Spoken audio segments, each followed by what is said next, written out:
never imagined that the sound of a sewing machine could haunt me. The same machine that fed my childhood, kept our lights on, and stitched my future, became the weapon that ripped my life apart. Before I open that memory, stay here with me. Your presence helps me breathe through the parts that still hurt. My name is Maylin Zhang, daughter of garment workers who came from Fujian province to Queens, New York. My parents worked in a cramped, sweaty textile shop where fabric thus floated like snowflakes that no one wanted to catch. They dreamed that I'd never need to follow their path. I studied hard, learned fashion design, and got a scholarship to one of the best institutes in Manhattan. I promised my mother I would lift our family name out of factory air. After graduation, I needed money to start a small brand. My older cousin, Yi stepped up. She was everything I wasn't: fluent in 5 languages, business savvy, intimidating in heels worth more than my monthly rent. She said she believed in me, believed in our family, believed in what my designs represented.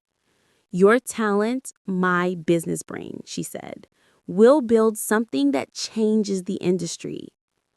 We registered a brand together, Zhang Lineage. My designs were inspired by working-class women, women like my mother, sewing strength into seams. People loved it. Orders poured in. Celebrities posted about it. Fashion magazines called me the people's designer. I worked tirelessly in the studio. Yi handled the contracts and investors. And like a fool, I trusted her the way a thread trusts the needle. Until the day I found out, I didn't own my name anymore. A journalist interviewed me and asked how it felt to sell my identity to a corporation. Sell? Identity? Corporation? I laughed, thinking it was a mistake, but he showed me public documents. Zhang Lineage belonged entirely to Yiru's company. My signature was on the transfer contract, but I never signed it. I confronted Yiru, hands shaking, voice stuck between fury and disbelief. She didn't even flinch. She said, "You never read anything I gave you. Designers don't belong in legal talks. That's why you need me." Need? No, she meant control. She wasn't building a brand with me. She was building a brand on me. I wasn't her partner. I was her product. For days, I drowned in rage that burned colder than any fire. I thought about the women who inspired my work, women whose hands spoke louder than their mouths. They survived exploitation by stitching rebellion into silence. So I followed their path. And before I tell you what I did, stay close. The next part isn't anger, it's strategy. I secretly created a new line of clothing, hand-sewn, no digital patterns, no traceable files. I printed no logo. Instead, each piece carried a hidden mark inside the lining, an embroidered symbol that belonged to my family, to the women who worked their fingers raw, a symbol that no corporation could ever copyright.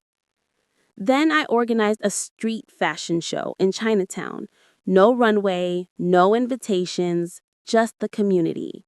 Garment workers, bar owners, tailors, restaurant cooks, fruit vendors, everyone who knew what it meant to sweat for pennies watched as models walked on asphalt instead of red carpet. Videos exploded online.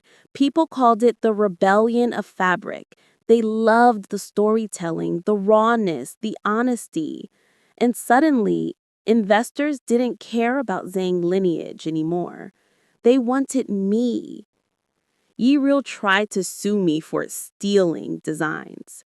The lawsuit backfired when the judge asked, how can she steal from herself when the work is her own hand-sewn signature? Yiru's empire cracked, and the investors who once worshipped her walked away. But the victory didn't feel sweet. It felt like cutting a thread tied too tight around my neck. Now my new brand is named Daughters of the Needle, owned by the women who sew, not those who exploit them. My mother works with me. The same sewing machine that once broke us now feeds us with dignity. Sometimes I wonder if I should hate Yiru or thank her. Betrayal gave me a sharper needle. If you stayed through every stitch of the story, through every thread pulled, every truth revealed, stay with me. There are more legacies to redeem, and none of them should be stitched alone.